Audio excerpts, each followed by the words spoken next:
সুপ্রিয় দর্শক, আমরা এই মুহূর্তে আছি নরসিংদী জেলার বেলাব উপজেলার সল্লাবাদ ইউনিয়নের নীলক্ষিয়া গ্রামে এবং নীলক্ষিয়া গ্রামে একজন সফল কফি চাষি সালাউদ্দিন সাহেবের বাগানে, কফি বাগানে। সালাউদ্দিন সাহেব কেমন আছেন? আলহামদুলিল্লাহ ভালো আছি। মাশাআল্লাহ, আমরা দেখতে পাচ্ছি কত সুন্দর কফি বাগানে ফুল ফুটেছে। আমরা আজকে আপনার কাছ থেকে এই কফি বাগানের সফলতার গল্প শুনবো। আপনি কবে থেকে এই কফি বাগান শুরু করেছেন বা কিভাবে শুরু করেছেন? আমি 2021-22 অর্থ বছরের যে প্রদর্শনীটা আসছে উপজেলাতে, এই প্রদর্শনী থেকে আমি কফি বাগানটা চাষ শুরু করছি। কফি ও কাজু বাদাম উন্নয়ন এবং সম্প্রসারণ প্রকল্পের আওতায় আপনি এই কফি বাগান শুরু করেছেন। জি। এখানে কতগুলো চারা আছে কফি?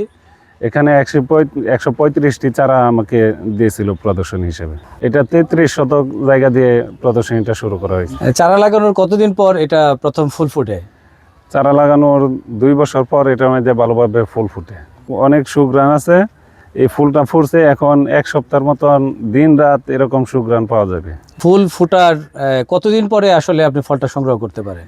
ফুল ফুটার 10 থেকে 11 মাস পরে এই ফলটা সংগ্রহ করা যায়। মানে পাকার পর আপনি দেখে ফল সংগ্রহ করেন। এখন যে ফুলটা এখন ফুটছে, এই ফুলটা ফলের দানাটা হইতে হইতে পাকা পর্যন্ত 10 থেকে 11 মাস সময় লেগে যায়। যেমন এখানে এখন ফুল ফুটছে, আরো 1.5 মাস 2 মাস আগে আরেক ধাপ ফুল ফুটছিল। আচ্ছা, ওই ফুলটা এখন এই যে ফল হিসাবে আছে। আচ্ছা, তাহলে সালাউদ্দিন সাহেব আপনি বলতে যাচ্ছেন যে পর্যায়ক্রমে এটার মধ্যে ফুলও থাকে আবার ফলও থাকে? জি, এটার মধ্যে যখন ফুলটা আসতে শুরু হইব তখন ফলটা এই সময় পরিপক্ক হয়ে যায়, তখন ফলটা উঠানোর পরে আমি 1 সপ্তাহ আগে ফলগুলো উঠাই ফেলছি, শেষ ধাপের ফল। এখনো কিছু গাছের মধ্যে ফল আছে, যেরকম ফুল আছে ফলও আছে এখন কিছু গাছের মধ্যে। আচ্ছা, আর এখান থেকে যে ফলটা আসবে এই ফুল থেকে, তারপরে এটা তুলতে প্রায় 11 মাস সময় লেগে যায়। 11 মাসের মতন সময় লেগে যায়। তারপর তোলার পরে আপনি এটা প্রসেসিং কিভাবে করেন? প্রসেসিং এর জন্য উপজেলা কৃষি অফিস থেকে আমাকে বিভিন্ন পর্যায়ে মেশিন আমাকে দিয়েছে প্রসেসিং এর জন্য। এখন ওইটা দিয়ে প্রসেসিং করা আমাদের জন্য সুবিধাজনক হচ্ছে। তাহলে প্রথম কি মেশিন দিয়েছে আপনি প্রসেসিং এর? প্রথম যদি একটু আমাদের দর্শকদের জন্য বলেন, মানে এটা প্রথম ধাপটা কি থাকে? প্রথম মেশিনটা দিয়েছে পাল্পিং, যে ফল থেকে খোসা ছোলানোর জন্য যে বিনটা বাইর করার জন্য যে মেশিনটা ব্যবহার করা, ওইটার নাম হলো পাল্পিং। তারপর পাল্পিং এর সাথে আবার দিয়েছে ড্রায়ার, যেটা দিয়ে এই বীজটা শুকানো হবে। আচ্ছা, প্রথম পাল্পিং করেন, খোসা ছাড়ানো যেটা বলে পাল্পিং, তারপর সেটা শুকানোর জন্য ড্রায়ার মেশিন ব্যবহার করা। আমি এটা অনলাইনে এটা বিক্রি করি, আবার কিছু কোম্পানির কাছে দিতে পারবো। এখন কোম্পানিকে দেওয়ার মতন এরকম ফলন আমার এখানে এখনো হয় নাই। সামনে ইনশাল্লাহ বাগান আরও বাড়ানো হইতেছে, তখন কোম্পানির মধ্যে আমি দিতে পারবো। যেরকম এই ফলটা সংগ্রহ করার পর আমি এটারে রোস্টিং করি, কিছু বিক্রি করি, রোস্টিং করে বিক্রি করি, আবার শুধু শুকনাটাও বিক্রি করি। জি। আবার কিছু আছে পাউডার করে আমি প্যাকেট করেও বিক্রি করি, স্থানীয়ভাবে প্যাকেট করে। এখন পর্যন্ত কি পরিমাণ অর্থ আয় করেছেন এই কফি বাগান থেকে? আমি এই কফি থেকে যে আয়টা করছি, শুধু কফি থেকে আনুমানিক বাৎসরিক 60 থেকে 70 হাজার টাকার মতন আমার কফির আয় আসে। তাছাড়া কফির সাথে সাথী ফসল হিসাবে আমি আরও এটা থেকে আয় আসে। যেরকম আমি যখন প্রথম কফি গাছগুলো রোপণ করা হয়, তখন উপসহকারী কৃষি কর্মকর্তা জাহিদ ভাই আমাকে পরামর্শ দেয় যে এখন তো কফির চারা রোপণ করা হয়েছে, এখন পুরা জমিটা খালি রয়েছে, তখন বললো যে খালি না রেখে এটার মধ্যে কিছু সাথী ফসল হিসাবে করে নেন। ও আচ্ছা আচ্ছা, তাহলে আপনি মানে কফি বাগান যেহেতু এটা বড় হতে 2 বছর সময় লেগে যাবে, সেই হিসেবে উপসহকারী কৃষি কর্মকর্তা তখন আপনাকে আবার সাথী ফসল করার পরামর্শ দিয়েছেন। সাথী ফসল কি ধরনের সাথী ফসল করেছেন আপনি?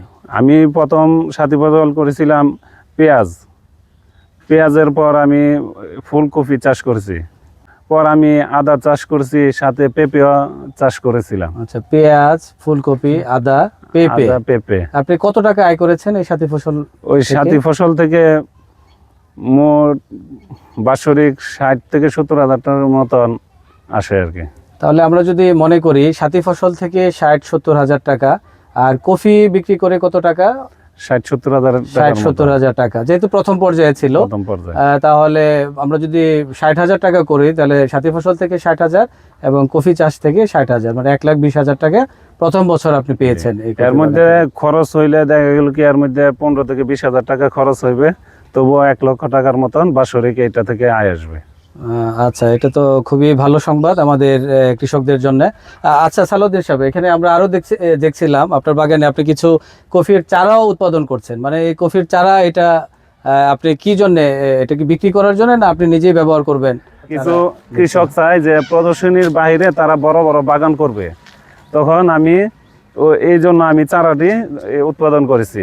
আর আমার চারা দিয়ে আরো 2-3টা বাগান আমার এলাকার মধ্যে করা হয়েছে।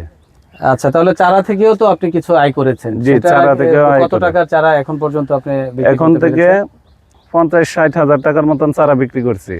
আমার এখানে চারা বড় লেখাতে গেছে, ওই জায়গার মধ্যে 400 চারা নিয়ে একজন বাগান করছে। সিলেট বড় লেখা জি উপজেলাতে গিয়েছে, মৌলভীবাজার বড় লেখাতে গেছে। আজকে আবার এক জায়গা থেকে ফোন দিছিল 50টি চারা দেওয়ার জন্য। তখন ওনার পরামর্শ নিচ্ছে, পরামর্শ নিয়ে বলতেছে যে না, পরামর্শটা অনেক সুন্দর লাগলো, আমিও কফি চাষ করতে আগ্রহী আছি। মানে আপনি নতুন কৃষকদের জন্য কি পরামর্শ থাকবে আপনার কাছ থেকে যদি কেউ চারা নিয়ে বাগান করতে চায়? তাহলে নতুন কৃষকদের জন্য আমার কাছ থেকে পরামর্শ হলো, তারা যদি বড় ধরনের বাগান করতে চায়, তখন আমি তাদেরকে পরামর্শ দিয়ে এবং এই চারা বিক্রি করার জন্য যে খুচরা যে মূল্য আছে, খুচরা মূল্য হচ্ছে তাদেরকে আমি কম মূল্য দিয়ে তাদেরকে আমি সহযোগিতা করব, যাতে বড় বড় বাগান করতে পারে। যোগাযোগ করলে আমি কুরিয়াতে করে আমি দেশের 64 জেলাতে আমি চারা পাঠাতে পারবো। আচ্ছা সালাউদ্দিন সাহেব, আপনার এখানে তো আরো অনেক মিডিয়া এসেছিল, আপনার তাদের কথা বলছেন যে ইউটিউবে সেই ভিডিও আছে, সেখান থেকে কৃষক চাইলে আপনার নাম্বার নিতে পারবে বা যোগাযোগ করতে পারবে আপনার জি, সাথে। সকল টিভি চ্যানেলের মধ্যে ভিডিও আছে। আমার এখানে ভিডিওটা ইউটিউবের মধ্যে পাবে, যে নরসিংদীর কফি বাগান লিখে ইউটিউবে সার্চ দিলে সকল ভিডিওগুলো আসবে, অথবা সালাউদ্দিন মোল্লার কফি বাগান নরসিংদী এটা দিলেও ভিডিওতে ইউটিউবে সকলেই দেখতে পারবে। সালাউদ্দিন সাহেব, আপনি বলছিলেন যে কফি বাগান থেকে আপনি যে আয় করেন 3 ভাগে আপনি সেখান থেকে আয় করছেন। প্রথম কফি উৎপাদন করছেন, সেখানে আপনি বললেন প্রায় 60 থেকে 70 হাজার টাকার মতো কফি বিক্রি করেছেন। আবার কিছু সাথী ফসল করেছেন, সেখানেও আপনার প্রায় 60 হাজার টাকার মতো বিক্রি করেছেন। চারা উৎপাদন করলেন, তাহলে টোটাল কত টাকা আয় হলো আপনার বাগান থেকে? টোটাল আনুমানিক 1,50,000 থেকে 60,000 টাকার মতো নয়। তাহলে এটা কি আপনি লাভবান মনে করছেন? যে এটা সাথী ফসল, এটার সাথে সাথী ফসল করলে এটা অধিক লাভবান। সাথী ফসল চাষ করলে তো কফির উৎপাদনের ক্ষেত্রে কোনো প্রভাব পড়ে না মনে হয়। কফি উৎপাদনের ক্ষেত্রে কোনো ব্যাঘাত ঘটে নাই, আরও কফির জন্য আরও ভালো হয়, কারণ এই কফিটা এরকম বেশি তাপমাত্রা যখন থাকে তখন গাছটা লাল হয়ে যায়, আর যখন তাপমাত্রা কম থাকবে তখন এটা গাছটা সবুজ বর্ণেরই বেশিরভাগ থাকে, তখন ফলনটা অনেক সুন্দর হয়। মানে কিছুটা ছায়া পছন্দ করে, কিছুটা ছায়া পছন্দ করে কফি গাছ। আমাদের দেশের জন্য তাহলে কফি চাষটা কি উপযোগী? জি, আমাদের দেশের জন্য যেরকম উপযোগী, সমতল ভূমির জন্য কফির ফলনটা আরও বেশি উপযোগী, কারণ সমতল ভূমিতে দেখলাম পাহাড়ি অঞ্চলের চেয়ে বেশি ফলন পাওয়া যায় সমতল ভূমিতে। আমরা তো জানি যে এটা পাহাড়ি এলাকার জায়গাতে বেশি ফলন দেয়, ভালো ফলন দেয়। আপনার এই অভিজ্ঞতা মানে কিসের ভিত্তিতে আপনি এটা বলছেন যে সমতলে? আপনার অভিজ্ঞতাটা কতটুকু? অভিজ্ঞতাটা হলো, গত বছর কৃষি অফিস থেকে আমাকে ভ্রমণে নিয়েছিল পাহাড়ি এলাকায়, হবিগঞ্জ, মৌলভীবাজার, সিলেট ওইদিকে। তখন হবিগঞ্জে একটি বাগান দেখলাম, হবিগঞ্জই সম্ভবত, ওই বাগানটার মধ্যে দেখলাম যে কিছু কফি গাছ আছে, রোবাস্তা কফি, আমার এটা যে জাত এই জাতে। তখন ওইখানে দেখলাম আমার এখানে 2টা ডালের মধ্যে যে কফি হবে, ওইখানে একটা গাছের মধ্যে এরকম কফি। তাইলে বোঝা গেল পাহাড়ি এলাকাতে সমতলের মধ্যে ভালো কফি চাষ হয়। আপনার কফি বাগানের পরিচর্যা কিভাবে নেন যদি একটু বলতেন? এটার মধ্যে পরিচর্যা বলতে এরকম বেশি একটা পরিচর্যা লাগে না আর কি। যেরকম এটার মধ্যে পরিচর্যার মধ্যে এই গাছের মধ্যে একটি রোগ আছে, শুধু এই ড্রাই ব্যাগ। এই ড্রাই ব্যাগটা যখন হইব, ওই ড্রাই ব্যাগের যে ডালটা আছে, ওই ডালটা এখান থেকে কাটটা ফালাই দিতে হইব। এইটাই এটার সমাধান, মূল সমাধানটা। যখন ড্রাই ব্যাগটা বেশি দেখা দেয়, তখন যদি বর্জ্য মিক্সটা ব্যবহার করা হয়, তখন এই ড্রাই ব্যাগটি কিছু কমানো যায়। বছরে 4 থেকে 5 বার সেচ দিলেই হয়। সার কি প্রয়োগ করেন এখানে? আমি এটার মধ্যে জৈব সারটাই বেশিরভাগ ব্যবহার করি। জৈব সার ব্যবহার করেন। কতবার দিতে হয়? এটা বছরে 2 বার দিলেই হয়। নভেম্বরের শেষ দিক দিয়ে ফুলটা আসে, তাইলে নভেম্বরের প্রথম দিক দিয়ে ফুল আসার জন্য, গাছটা সুস্থ থাকার জন্য খাবারটা দিই। মার্চ এপ্রিলের দিকে খাবারটা দেওয়া হয় বড় হওয়ার জন্য ফলটা। ধন্যবাদ সালাউদ্দিন সাহেব, আপনি আমাদের কৃষকদের জন্য অনেক গুরুত্বপূর্ণ পরামর্শ দিয়েছেন। প্রিয় দর্শক, আমরা একে একে শুনছিলাম সালাউদ্দিন সাহেব কীভাবে পরিচর্যা করেন, বছরে কখন কখন সার দিতে হয়, এবং আমরা আরও শুনছিলাম যে কফি চাষটা বাংলাদেশের সমতল ভূমির জন্য উপযোগী, যেহেতু আমরা বেলাবোর মাটিতেও কফি চাষ করে সালাউদ্দিন সাহেব সফল হয়েছেন।